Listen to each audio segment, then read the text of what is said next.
Hello, this is John with Brainstorm Comics and Gaming. This is Tim. If you've been watching, we've been doing a semi-regular investment video. Fantasy investing was the original intention, but as I keep saying, it has become real investing.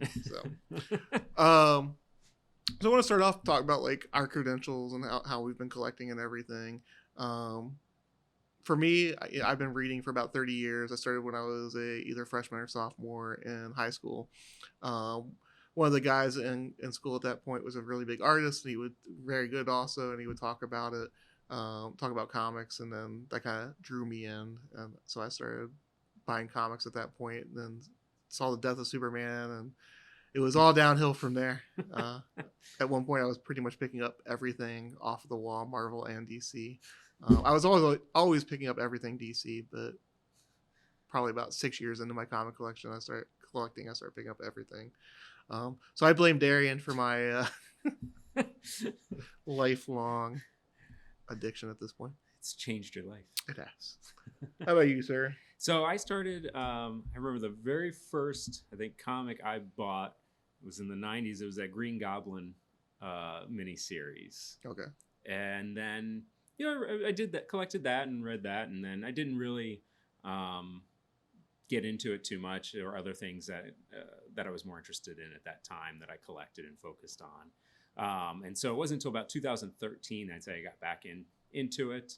And the books that really kind of pulled me into it are Kingdom Come and Sandman. Okay, so you went back and read some of the mid-90s. Yeah, because I love Neil Gaiman to begin with, some of his books and all. And so then I started kind of seeking out other storylines, and then those two. So Alex Ross and was it Mark Waid and then well, that's the funny thing. As much as people bash the 90s for being poor storytelling and poor writing, I'm like, man, I think you only read Marvel, because I think they were very guilty of that. But DC was doing a lot of really good things. Kingdom Come, like you were just talking about. Sandman was throughout the 90s. Starman was a very good read during that time period also. That's on my list to read. But what was some of the other ones? James Robinson did a great run on that one. What's the one by Darwin Cook? New Frontier. New Frontier. I absolutely love New Frontier.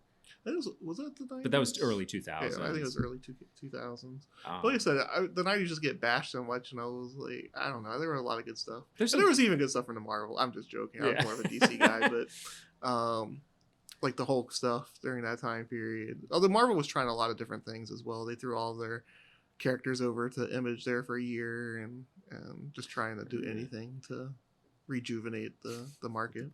Yeah, so I mean, I'm still kind of, I guess you could say I'm still kind of new, so I'm still catching up and rereading a lot of old stuff, and then I'll read a lot of independent horror type books. Gotcha. I love Image, and then Silver and Golden Age of Silver, yeah, that kind of stuff. So it's yeah, and my collecting has, I think, changed quite a bit. Initially, it was just because it was so new to me.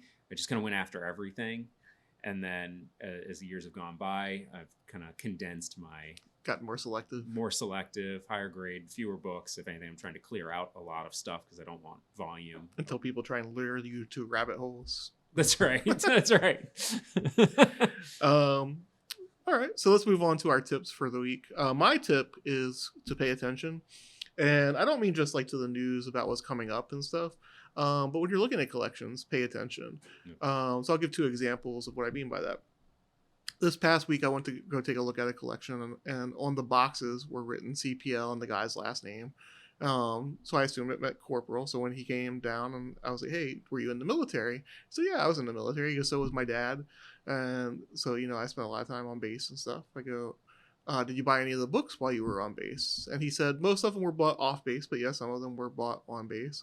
And I go, cool, that means that some of these might be like Mark Jeweller's variants. And he asked whether that meant that they were rarer, more valuable. I go, they're definitely rare, and people do pay a premium for them as long as they're in like good condition and stuff. So so that's one example of, pay attention to your surroundings and things like that. The second one was I was looking at a collection, and I wasn't having much luck looking through the boxes. There wasn't much that I was really interested in. The guy had a lot, but like nothing that was really like, oh my god, I need to have this collection. And I saw that he had some boxes labeled gaming. Now, this is not necessarily going to help the the average, but as a store, like I was like, oh, you selling some gaming stuff also? He goes, yeah, I got some Magic cards and some old D&D books and stuff like that. So because I saw that also, he was like, you can take a look at those and we can try to make a deal based on everything. So Nice. it helped the overall deal for that one. Nice. Yeah. No, and I think to kind of piggyback on that, there are a lot of there's a lot of additional marks and indicators of the history of different books, which I also find really interesting. That it's good to learn about. So the other day I was reading on a forum, if you see kind of a star stamp on there, usually that also indicates the book was from like an on-base military shop and such. There are a lot of pedigrees that have different history to them that have very distinct markings on them. And so if you're interested in books that have that kind of aspect of history or just a general collector, it's good to be aware of these types of things to look for. So before we started filming, you talked about how you would somebody had written their name on a book, and a lot of people kind of pass it up, and then you realize it meant it was a pedigree, the guy's pedigree book, right? Right. It's called the Eldon Pedigree, and I think most of his copies he wrote Eldon on it. And it was a book I just happened to be looking not for an Eldon pedigree, just for this particular copy of a book, and it was written on it. It wasn't identified, and so I was able to pick up a pedigree book. Or there was another one that I picked up that says U.S. Zone on it, and I had never seen that before, and looked it up, and it turned out it meant it came out of a military base or whatnot in occupied Germany and Austria post World War II, and I haven't seen many other copies of that. So there's a lot of history. Yeah, so if you see something that's out of the ordinary, definitely do a little bit more research and like try and figure out whether it means something else, like whether there's an added value to it or something like that. Yeah, or just even an interest, even if it doesn't add the value. I personally like the history and the stories associated with it. Yeah, I know you said you love all that stuff. Yeah, I do. I love history, and so like you said that if you had a choice between buying a date stamp on it and not, you actually like the date stamp on books. Yeah, I like the date stamps. I like anything that some of those things that indicate that it was handled, it was purchased off a newsstand. It's got it was part of somebody's collection. That doesn't bother me. I know some people want pristine, nothing on their books, and I get that, but for me, it's okay. Yeah, you like the history. I like the history. Yeah. All right. So what's your tip of the? So then my tip is as a general collector, obviously some of these books get very, very expensive, and even like Golden Age, Silver Age keys. Like last week, I brought in All Flash 32, which is first appearance of the original Star Sapphire.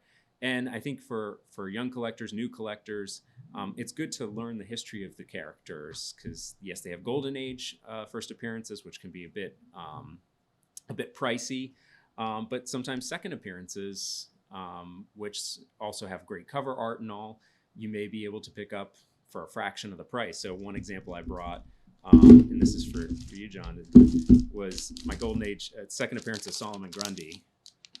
Why do you hate me? And it's All-Star Comics 33. His first appearance was All-American Comics 61, which is a great cover, but it's just well out of my price range. And most people's. But I love this cover as well. It's still not a very common book, but second appearance is great cover art. In this case, it's got we can talk about this another time, restored because it has a little bit of glue on it. I don't really care. You probably have that removed if you ever want to. If I wanted get the to. restored label removed from it. Exactly, but it's not hurting the book right now. So rather than have it damaged, it was a great chance to pick up. This one has some writing on it. It looks like. Yeah, so it probably the distributor's marks or something along those lines on it. But the colors and all are great. But again, if Golden Age isn't really your thing, and say you love the character, and Solomon Grundy's a great character. You can then also go to first Silver Age appearances. In this case, Showcase 55, which is his first Silver Age. I like that cover a lot. What's that? I like that cover a lot. The brilliant colors of it. 9.0. Again, higher grade is a little bit tougher, especially with the purple coloring. I didn't even look at the 9.0 until after. But you can still get this probably a decent copy for under $100. Yeah. Of a key character. He was kind of a prototype for Hulk as well.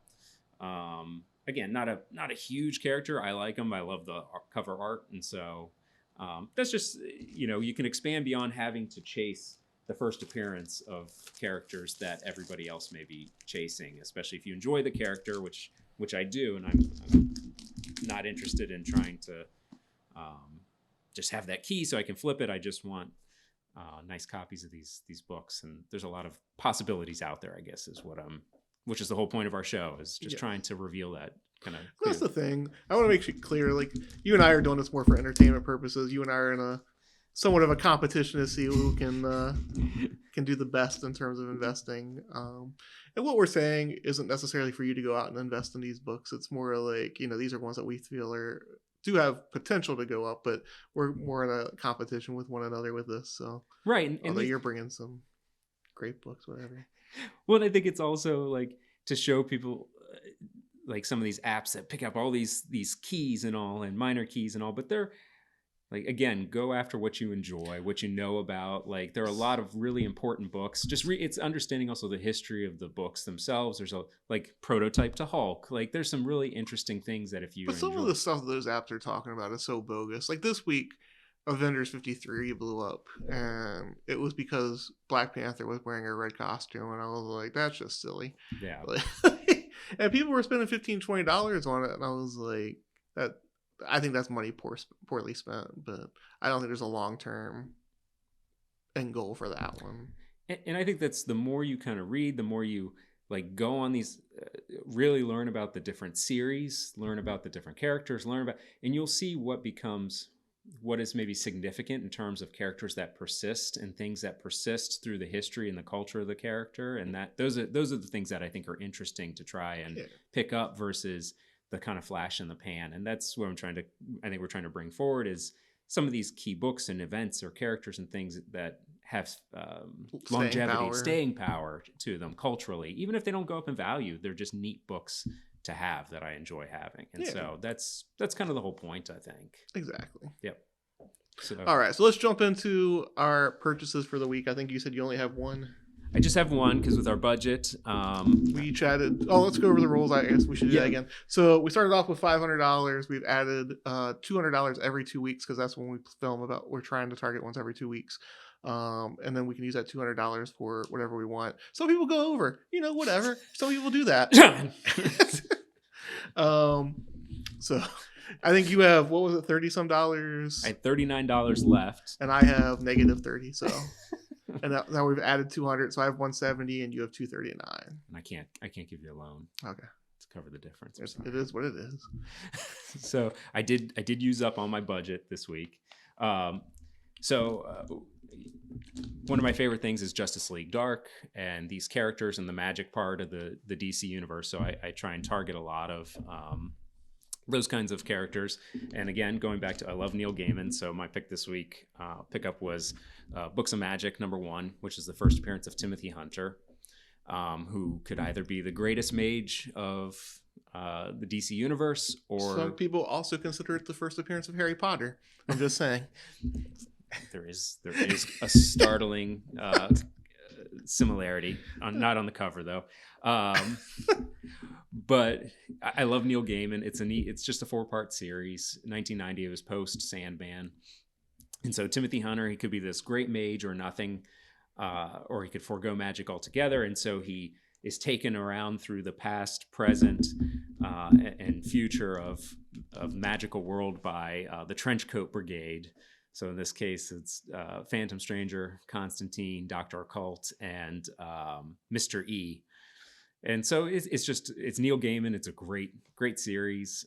He's an important character. A lot revolves around protecting him, and he's heavily involved in the DC universe, or at least the magical side of it. So I think it's kind of an underappreciated book. It's a series I enjoy. It's that square bound, so it's a little bit trickier to get in high grade. And so that's why I went ahead. I had the opportunity to pick up a 9.8, so I did. For my own personal collection. So why didn't you just go with a 9.9 or a 10.0? I know. I'm getting lazy, I guess. So no, those characters definitely have a lot of future ahead of them. I think DC has a lot invested in the Justice League Dark. Yeah, so. Yeah. I think it's there's a lot of other characters I would pull on to talk about. I think they're outside the budget here, but it's a great I like that aspect of the world, the more horror element. Until we start selling some of our portfolios. That's right, and then we can go after them. So that was my pick of the week. What do you got? All right. So I have 2 books, but several copies of each one. Okay.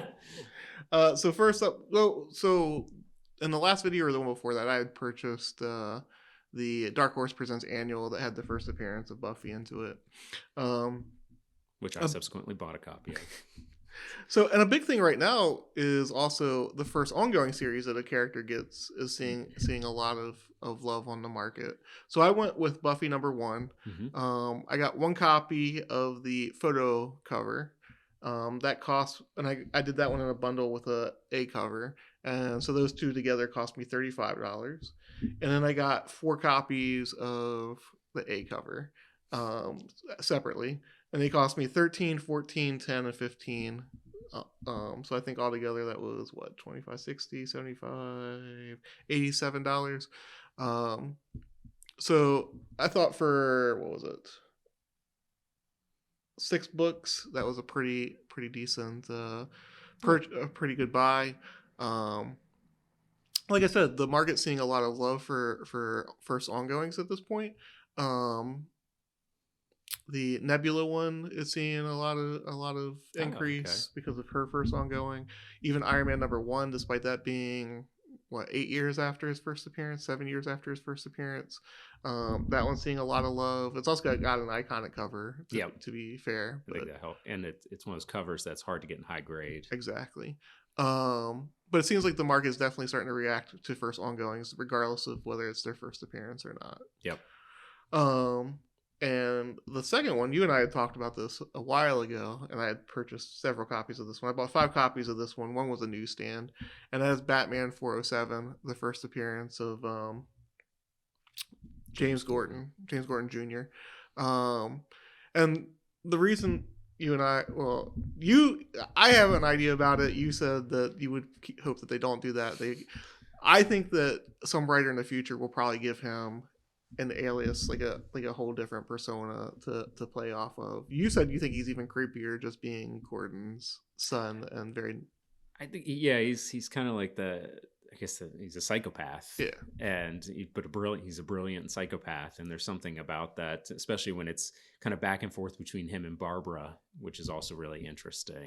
Yeah, well, I mean, it's the whole family dynamic of like his dad's a police commissioner, and he's like the opposite. he's like trying to tear down the Gotham, he's like the good son in the movie. Yes. So I spent 19, 25, 18, and 20 on the news or the direct editions, and 20 on the newsstand edition. So nice. I still am over budget by $20. At least I pulled 10 off of it though. But no, so Scott Snyder I think definitely added a new layer to James Gordon Jr. with what he did in Black Mirror. That's definitely a disturbing story. If you haven't read that one, highly recommend it. Very good. You'll see why I have high hopes for the future of James Gordon about where they can take him and stuff. So yeah, no, I think those are good picks. Yeah, it's great character, and I think people should read that book and realize that. And that's the thing. So you and I think have the same perspective in terms of, if you read the book and it has a deep impact on you, those characters I think have more longevity because there is an emotional attachment to it, not just like, oh, it's a first appearance or right. What have you. So right, exactly. And I think that's why it's important to collect what you like, because in the end, if the value drops on all these books, I don't really care. You still like them. They're staying in my collection because I like them. That's why I bought them. Yeah. And so I think that's a good approach that people can keep in mind. And sometimes, you can buy you may buy a couple copies because you feel strongly about it. And maybe you have an opportunity to flip one of them in the future. Yeah. But that's kind of the approach I take. Yeah. So I think we, although yours is pretty cool. I already told you about what I think my next picks are going to be for the next one. I do have to start setting aside some money for grading the books and pressing the books. So since I'm buying raws, and you've only bought graded books so far, haven't you? I think I got a few raws. Okay. I don't know if I'll get them graded or not. Like some of the adventure books and all. Okay. And so, yeah, I'll see. I got a few others in mind for next time, so I got to think about them a little more. Sounds good. All right. Hopefully you enjoyed this episode. It was kind of short since we only had a couple of picks, but let us know what you think. Let us know what whether you think Tim is winning or John is winning. Whether you think John is cheating by going over budget. And where you think the market is going. Thank you for watching and have a good day.